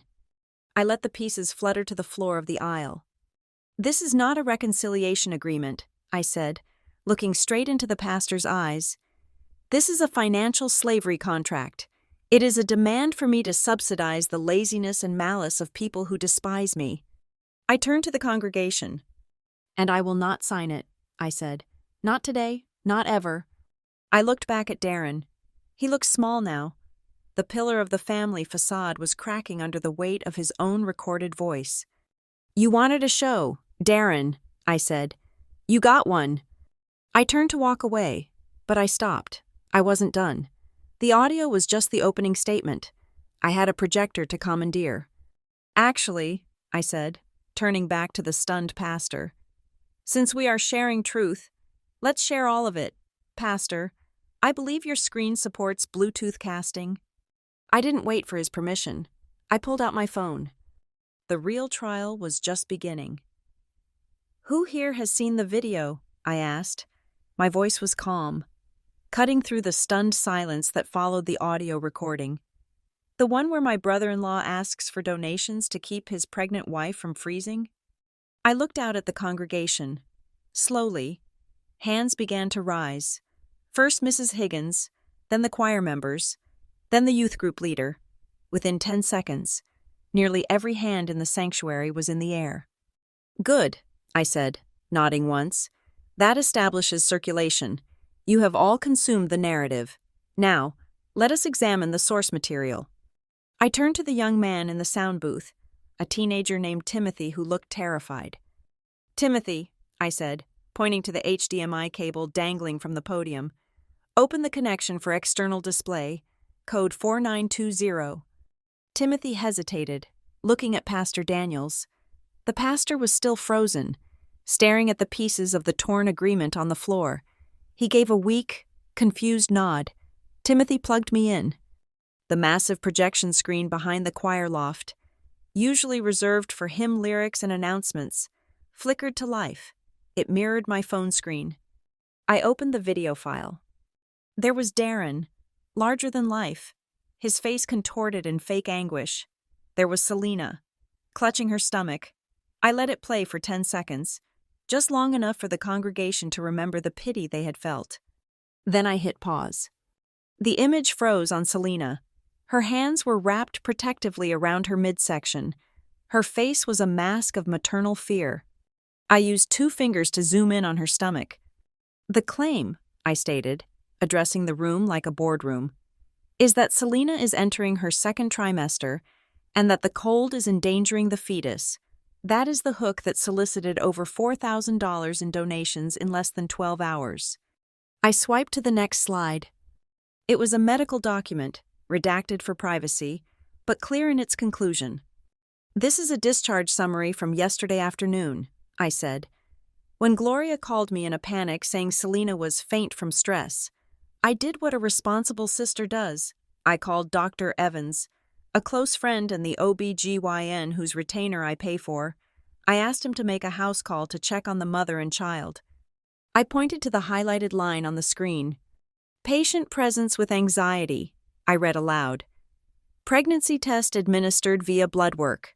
Result: negative, beta HCG levels are less than 5. There is no baby. There never was a baby. A collective gasp sucked the air out of the room. It sounded like a tire blowing out. Selena, sitting in the front pew, instinctively pulled her hands away from her stomach as if it burned. She looked left and right, her eyes wide with the panic of a trapped animal. I thought, she stammered, her voice barely a whisper, but in the silence, it carried. You didn't think, Selena, I said, not unkindly. You did what you were told. I swiped the screen again. But why lie? I asked the room. Why invent a child? Surely a cold house is tragedy enough. Well, let us ask the architect of the campaign. The screen changed. It was a series of screenshots, text messages. The bubbles were green and gray. These are text messages retrieved from a cloud backup, I explained, between Darren Miller and a designated associate in Florida named Kyle. I zoomed in on a specific exchange dated 3 days ago. Darren, the power cut is a blessing. Bro, we can spin this. Kyle, how? You are broke.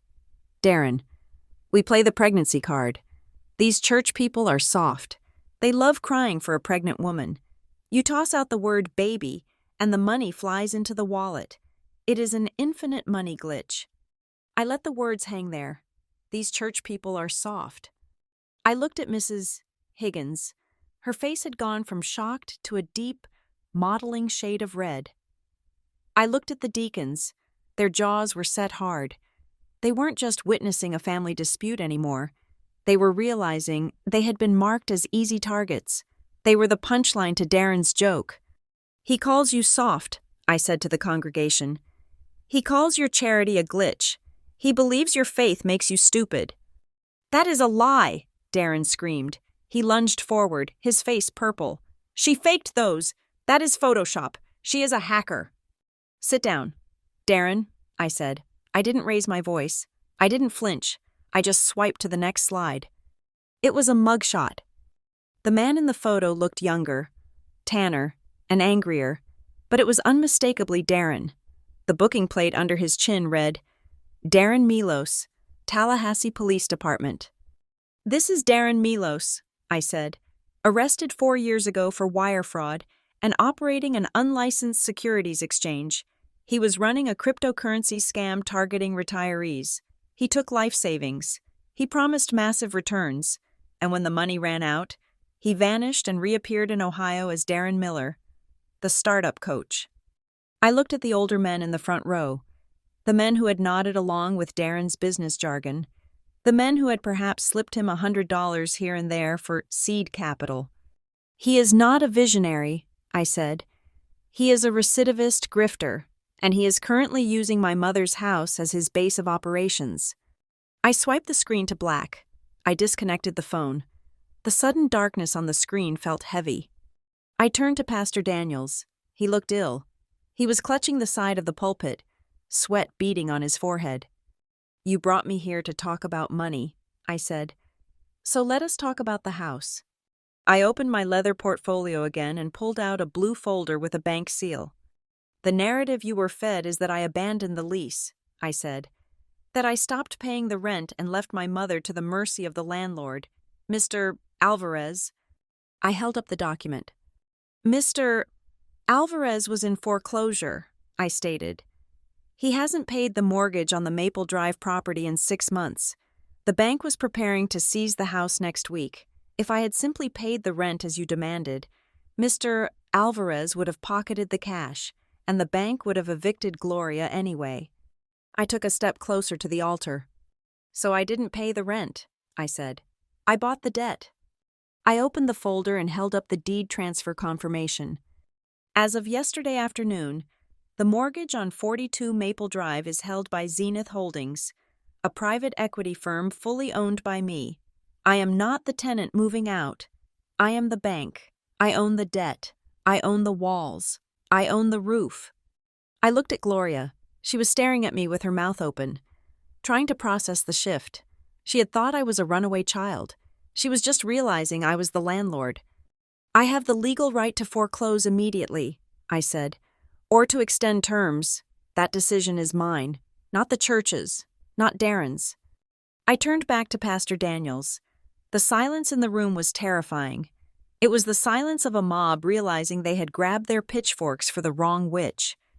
"When you called me yesterday," I said to the pastor, my voice ringing with steel, "you did not ask if I was okay.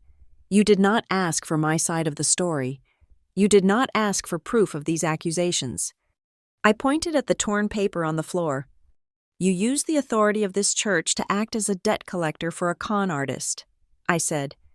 "You tried to bully a working woman into funding a fraud because it was easier than asking hard questions. You saw a mother crying and you assumed the checkbook was the villain." I looked him in the eye. "That is not faith. Pastor, that is complicity. You were not shepherding a flock. You were laundering a lie."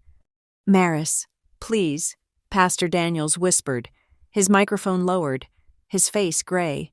"I didn't know." "You have a smartphone," I replied coldly. "You could have checked, but you wanted the spectacle." I turned my back on him and faced the congregation. In the back, I saw 3 teenagers holding up their phones, recording everything. The red lights were blinking. This wasn't just staying in the room. This was going out to the world. The narrative was flipping in real time. "She is the devil!" Darren shrieked. He had lost control. The cool, collected facade was gone.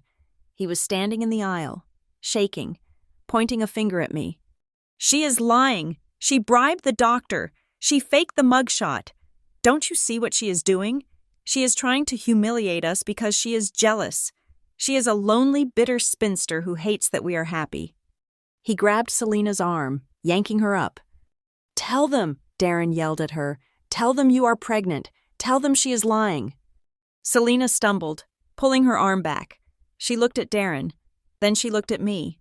She looked at the screen where the medical report had been. Selena's voice wavered. She looked at her stomach, the flat stomach that had been the center of the deception.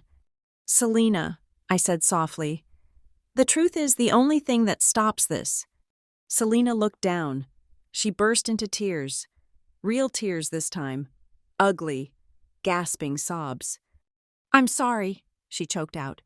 "I'm sorry. There is no baby. He made me say it. He said we needed the money for the hotel." The confession hung in the air like smoke. Darren froze. He looked at Selena with pure venom. "You stupid cow," he hissed. The sound of the slap didn't happen, but the insult hit harder. In the front row, Mr. Henderson, the head deacon, a man who had shaken Darren's hand every Sunday for a year, stood up. He was a large man, a retired steelworker. He looked at Darren with eyes that were no longer welcoming. They were dangerous. Miss Henderson said, his voice low and rumbling, "I think you need to step away from that girl." Darren looked around. The admiration was gone. The pity was gone. The faces staring back at him were cold, hard, and angry. They were the faces of people who realized they had been played. "You are all crazy," Darren spat, backing away. "You don't deserve my vision. You are small people, small minds." He turned to me, his eyes wild behind his glasses. "You think you won?" he sneered. "You are still just a bank account. Maris, that is all you are. No one loves you. They just tolerate you because you pay the bills." "Maybe," I said, looking at him with zero emotion. "But today, the bank is closed." I picked up my leather portfolio. I didn't look at Gloria. I didn't need to. I could see her out of the corner of my eye, shrinking into the pew, looking at the man she had championed, then at the daughter she had betrayed, realizing too late that she had bet the house on the wrong horse. I walked down the center aisle, the click of my heels the only sound in the room.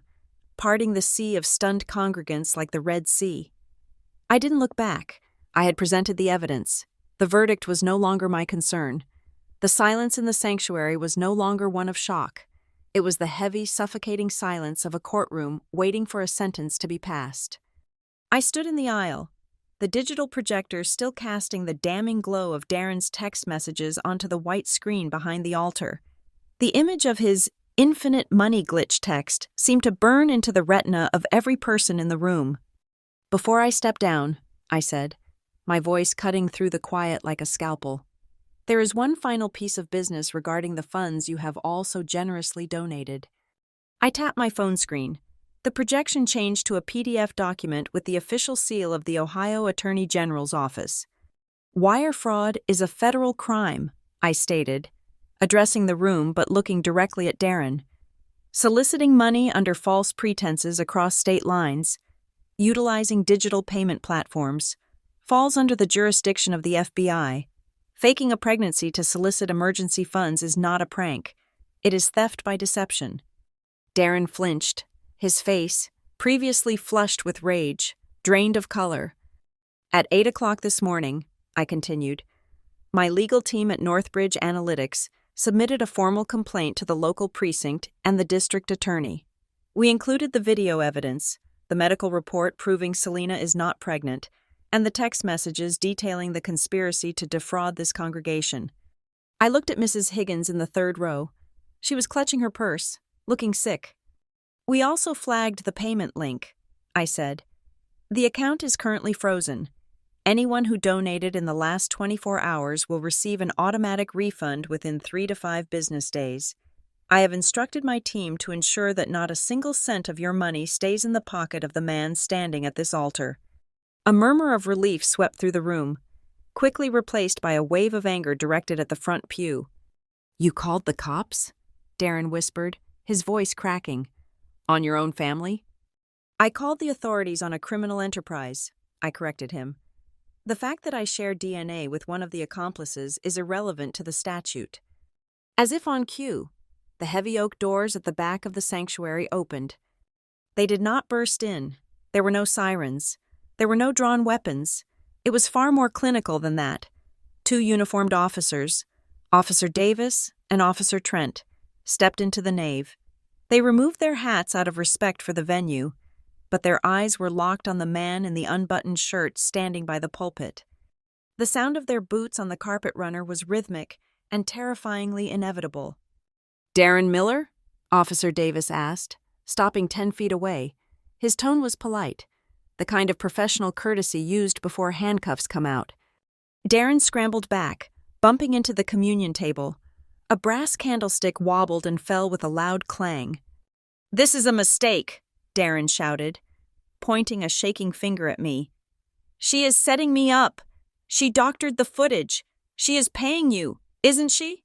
This is a civil matter. You can't be here." "We just need you to come outside to answer a few questions regarding a complaint of theft by deception," Officer Davis said calmly. He rested his hand near his belt, a subtle signal. "And we need to verify your identity. We had a hit on your fingerprints from a past warrant in Florida under the name Milos. We need to clear that up." The mention of the name Milos was the final nail. The congregation knew I hadn't lied. "I am not going anywhere," Darren screamed. He looked at the youth group in the back rows. "Film this. Police brutality.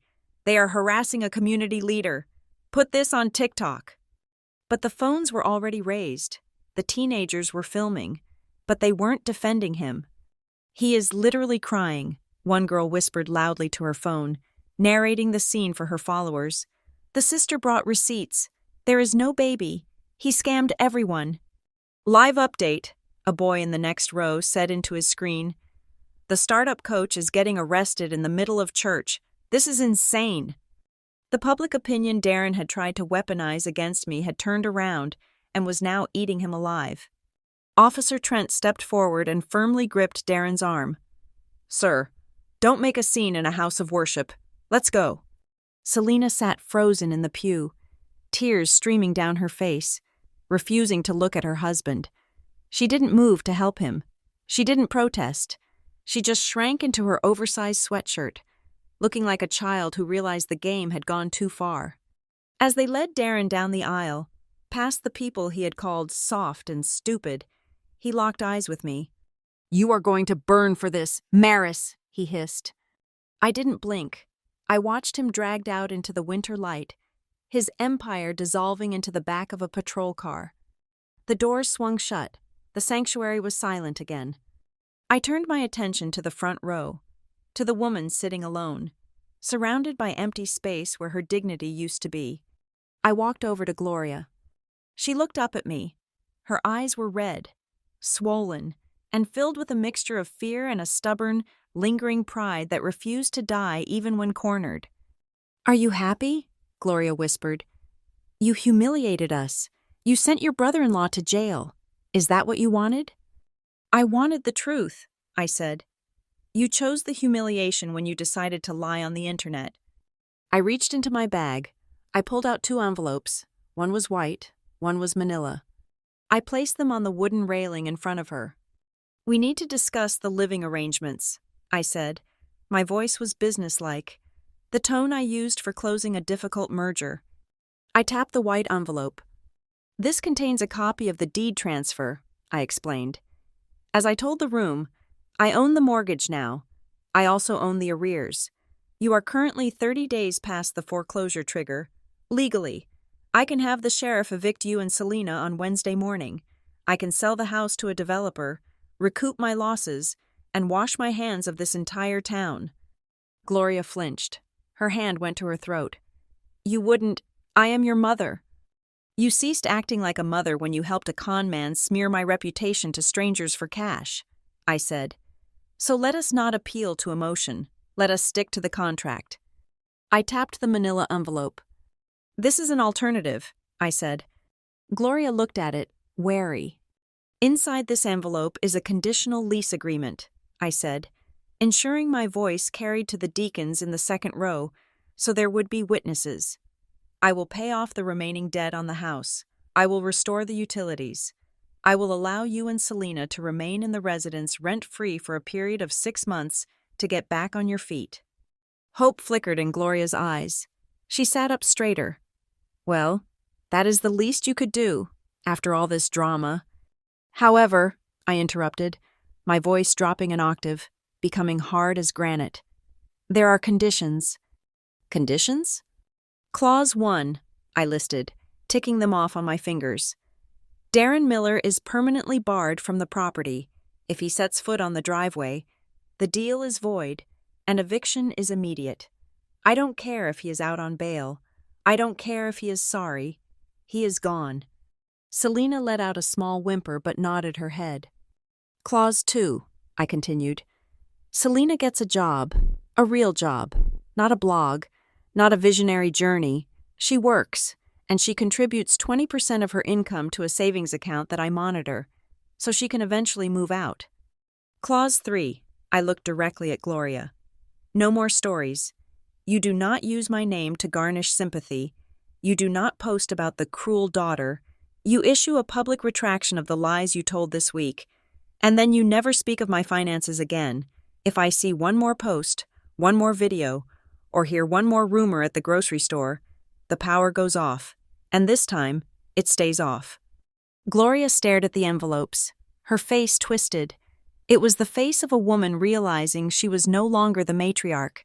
She was a dependent, and her benefactor was the child she had dismissed for decades. "You are trying to control me," Gloria hissed. "You think your money buys you the right to dictate my life? I don't need your charity. Maris, I have friends. I have the church." She looked around the room, seeking an ally. She looked at Pastor Daniels. "Pastor," Gloria said, her voice rising in a desperate pitch, Tell her she can't treat her mother like an employee. Tell her we are a community." Pastor Daniels stood there. He looked at the angry faces of his congregation, people who had been scammed by the man Gloria had defended. He looked at the proof on the screen. He looked at the confident, powerful woman in the cream suit who held the legal high ground. He realized that if he sided with Gloria now, he would lose the church. "Sister Gloria," the pastor said, his voice quiet and defeated. "Maris is offering you a home. The Bible says to be grateful for our blessings. I think you should pray on her offer." He stepped back. He washed his hands. Gloria looked at him, betrayed. She looked at Mrs. Higgins, who looked away. She realized she was alone on an island she had built herself. "I don't want your money," Gloria spat at me, grabbing the railing. "I don't need it. We will figure it out. Darren will figure it out." "Darren is in a holding cell," I reminded her. "And he's looking at 5 to 10 years for wire fraud. He isn't figuring anything out except his bail money." I took a step back. "The offer stands until 5 o'clock this evening," I said. "If the manila envelope isn't signed and returned to my office by then, my lawyer executes the white envelope tomorrow morning." I adjusted the strap of my bag. I looked at Selena, who was looking at the floor, broken but perhaps finally free of the delusion. "I am not starving anyone, Mom," I said, my voice projecting to the back of the room, a final closing statement for the court of public opinion. "I am simply stopping payment on ingratitude and lies. I am willing to help my family. I am not willing to finance my own abuse." "You are cruel," Gloria whispered, tears of rage finally spilling over. "You are cold." "I am practical," I replied. "And unlike Darren, I am solvent." I turned on my heel.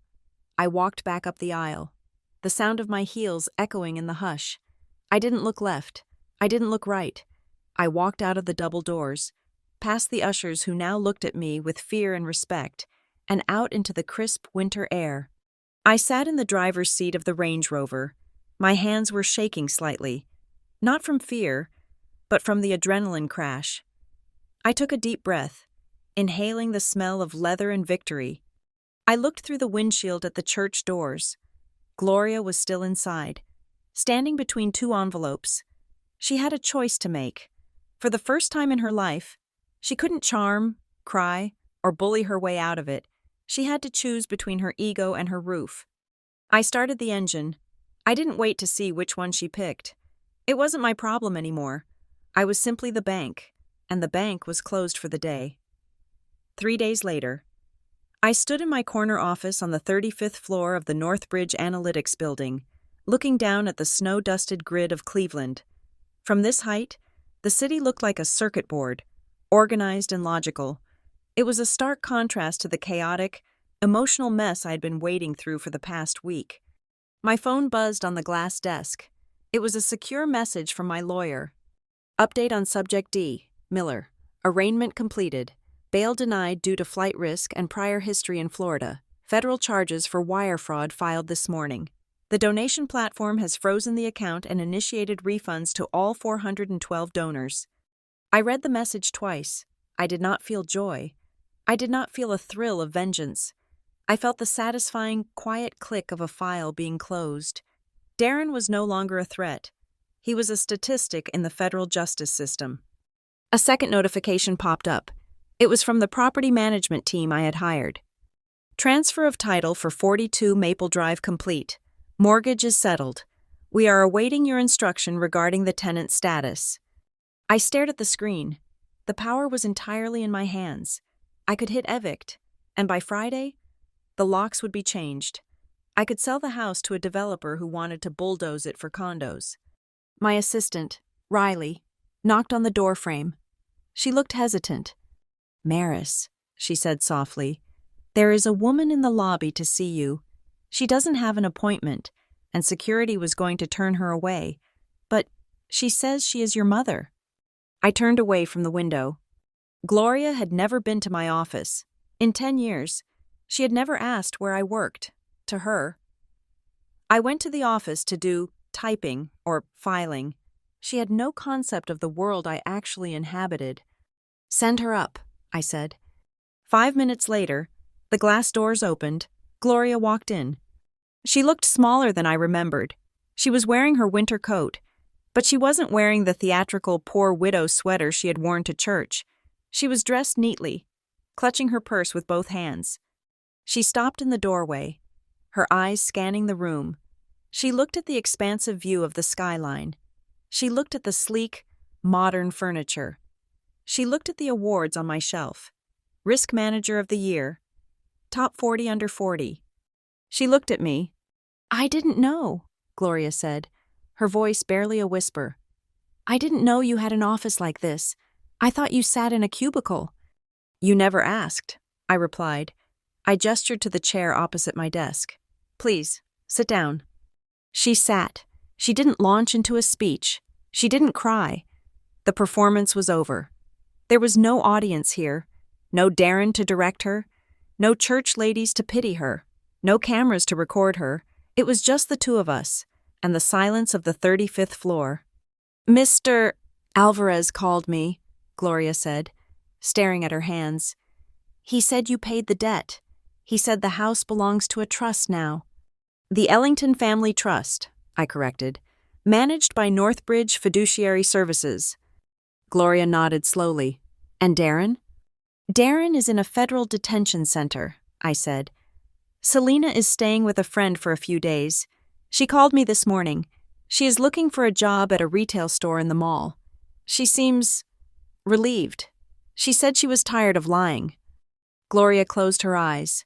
For a moment, she looked incredibly old. He told me everything was going to be okay, she said, her voice trembling. He had such big plans. Maris, he used words that sounded like magic, leverage, scale, vision. He made me feel like I wasn't just a failed bakery owner with bad credit. He made me feel like I was part of a dynasty. She looked up at me, and for the first time in years, her eyes were clear. You never promised me magic, she said. You just paid the bills, and I resented you for it. I resented that you were the reality check, and he was the dream. I wanted the dream to be true so badly that I let him turn me against my own daughter.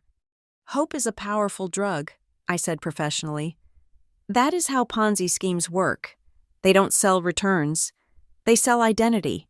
He sold you an identity where you were the victim and the hero, and I was the villain. It is a compelling narrative. I am sorry, Gloria said. It wasn't a wail. It wasn't a dramatic plea for forgiveness. It was a simple, flat statement of fact. I know, I said. I reached into my desk drawer and pulled out the manila envelope, the one I had left on the church railing, the one she hadn't signed yet. I slid it across the glass desk. The offer still stands, I said. But we need to be clear about the terms. This isn't a family favor. This is a restructuring of assets. Gloria put her hand on the envelope. I can't live with Darren, she said. I know that now. Even if he gets out, I can't have him in the house. He won't be getting out for a long time, I assured her. But the clause remains. No Darren, no scams, and Selena contributes to the household expenses once she gets her first paycheck, not because I need her money, but because she needs to learn that money represents labor, not magic. And the house? Gloria asked. Mr. Alvarez said I don't own it. You don't, I said. The trust owns it. You have a lifetime right of occupancy, provided you adhere to the terms. That means you have a roof over your head forever. Mom, no bank can take it. No creditor can seize it. But you cannot leverage it. You cannot borrow against it. And you cannot leave it to anyone in your will. I leaned forward. I am protecting the asset, I said. And I am protecting you from the next Darren who walks through the door with a smile and a bad business plan. Gloria looked at the envelope. She pulled a pen from her purse. Her hand shook slightly, but she signed the bottom line. She pushed it back to me. I will go to the counseling, she said quietly. The financial counseling you wrote in the contract. I think I need to understand why I'm so afraid of being ordinary. There is dignity in being ordinary, I said, taking the envelope. There is dignity in paying your own light bill. She stood up. I stood up as well. For a moment, there was an awkward pause. The old script would have called for a hug, a tearful embrace where we pretended everything was fixed. But we weren't following the old script.